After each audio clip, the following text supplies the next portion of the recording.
ça va? Oui, bonsoir Paul. Bienvenue, ça va?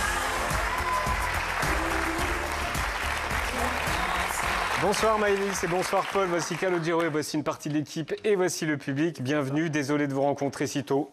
Eh ouais, si vous êtes là, c'est que c'est une mauvaise nouvelle pour nous, une bonne nouvelle pour une mauvaise nouvelle pour vous, une bonne nouvelle pour nous. Maëlys, vous n'êtes resté qu'une semaine au château. Paul, 15 jours, est-ce que vous avez eu le temps quand même d'apprendre des trucs quand vous étiez là-bas, Maëlys? Oui, tout à fait. Déjà, j'ai appris à plus gérer la scène et au niveau de mon corps, mes mouvements, mes expressions, etc. Et surtout avec les cours de danse et de théâtre, je trouve qu'il y a ce côté où on doit un peu se détacher du regard des autres et profiter un petit peu plus du moment. Parfois, on fait des choses meilleures quand on se laisse aller. Et Paul? J'ai appris que mon téléphone ne me manquait pas. Ah, ça c'est une bonne chose. Et à part ça? Et à part ça, que j'avais besoin de me retrouver avec moi-même, souvent. Ouais. Je ne sais pas si ma réponse est claire, mais voilà. D'accord, mais niveau artistique, vous avez rien appris? Si, évidemment. Surtout avec Sophia, je pense qu'on a appris beaucoup de choses au niveau du souffle, au niveau de la voix, et c'est ce qui m'a... C'est la prof de chant. Marqué. Ouais, c'est ça, tout à fait. Alors, ce qu'on m'a dit, donc Maëlys, c'est que vous aviez du mal avec le lâcher-prise, vous en avez parlé, c'est ça? Oui, c'est le directeur qui m'a dit que je me retenais par politesse. En fait, quand j'écoute la musique, je la ressens énormément, etc. Et je me cache parfois un peu derrière. Et du coup, c'est vrai que j'ai du mal à m'ouvrir entièrement quand je chante ou j'interprète une chanson parce que c'est vraiment me mettre à nu, c'est vraiment dévoiler tout. Et c'est de récupérer du vécu que j'ai eu. Et donc, parfois, j'ai peur de trop me mettre dans la chanson et de revivre tout. Donc, c'est vrai que je garde un peu trop pour moi parfois. Alors, je vais me tourner vers un professionnel. Comment on fait pour lâcher prise?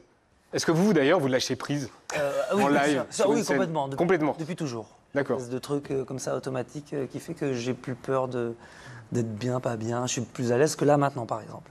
Là, vous n'êtes pas à l'aise? Moitié. Après, vous êtes déjà venu.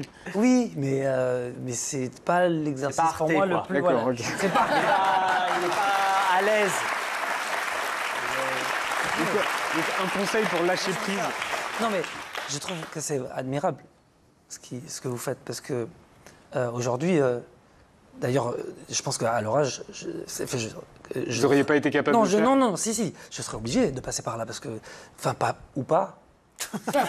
mais tous les artistes font des télécrochets aujourd'hui. C'est que là, les mômes, ils sont à la fois, il faut bien chanter, c'est un TV show quand même, il faut faire attention à la caméra, je pense qu'il y a des producteurs qui leur disent qu'il y a plus ou moins d'audience. Enfin, il y a une pression quand même, non, un peu. On est très fort coupé du monde, tout ce qui est audience, etc. On vous en parle pas, ça c'est bien.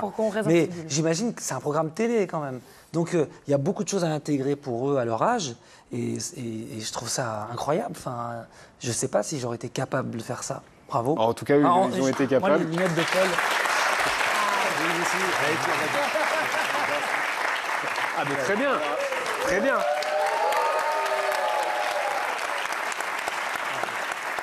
Ouais, justement, Paul.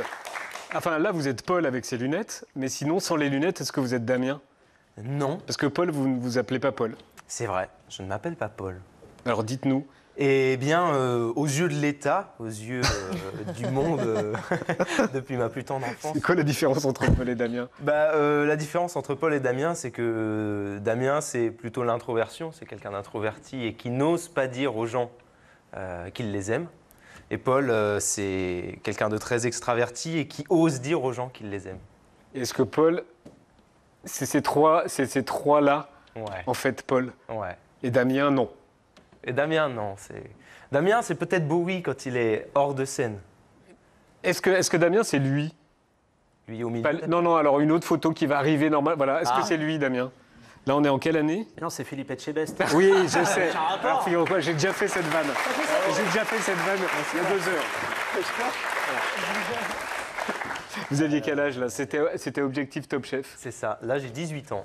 Et c'est en 2019. Et ouais. Et vous appelez Damien? Et je m'appelle Damien. C'est marqué sur ma veste. Mais ouais, je m'appelle Damien. Et vous allez faire quoi tous les deux maintenant?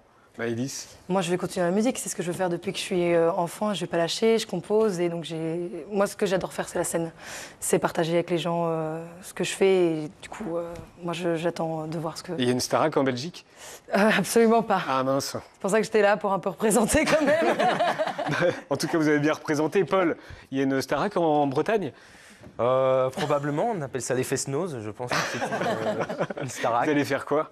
Je vais continuer d'aimer les gens, continuer de donner de l'amour et continuer à faire de la scène aussi, évidemment. Donner de ma musique, de mes compositions et ouais, je pense que c'est le plus important. Est-ce que vous pouvez nous donner vos pronostics sans langue de bois? Qui va gagner cet été? Désolé, on vous a grisé puisque vous n'y êtes pas. Donc, on dirait qu'ils ont été kidnappés. Un nom, Maëlys. Moi, je dis Franck. Ben, moi, je dirais... Mais Franck, oui, mais Ebony aussi. D'accord, Ebony. Paul? Moi, je dis Ebony aussi. Ebony. D'accord. Ok. On est d'accord. Ouais. Paul, votre copine vous a rejoint en fin d'émission. Regardez, c'était samedi soir. Quelle est la première chose que vous allez faire en sortant, franchement? Marcher, je sais pas, aller dîner ou... Est-ce que ce sont vraiment des choses qui se disent à la télévision? Mais je pensais pas à ça. Donc maintenant, on est après. Qu'est-ce qui s'est passé quand vous êtes sorti de l'émission? Ce ne sont toujours pas des choses qu'on raconte à la télé. Très bien, merci.